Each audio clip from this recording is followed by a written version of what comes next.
Joe Biden has singled out India for its refusal to follow Washington's policy of condemning Russia over the Ukraine conflict. India, which maintains close ties with both Russia and the U.S., has demanded an end to the violence in Ukraine, but abstained from voting against Russia in the UN. Biden says India is the only member of the so-called Quad Security Alliance of Pacific countries to not comply with the U.S. approach.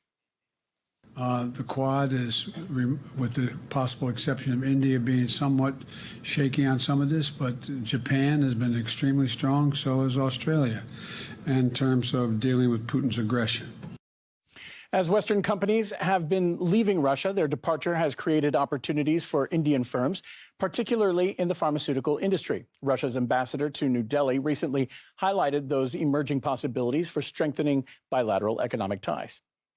The withdrawal of many Western companies from the Russian market and those niches that have been vacated may actually be occupied by Indian companies in many industries, in particular, in pharmaceuticals.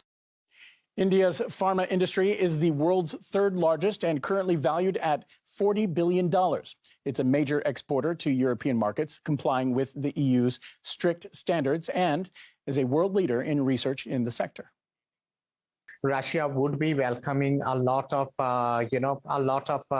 extra help coming from any quarter in relation to public health, in relation to medical facilities, in relation to medicines as such. And India is, of course, very, very well equipped with pharmaceutical products in relation to medical products and in relation to our, our pharmaceutical industry as such.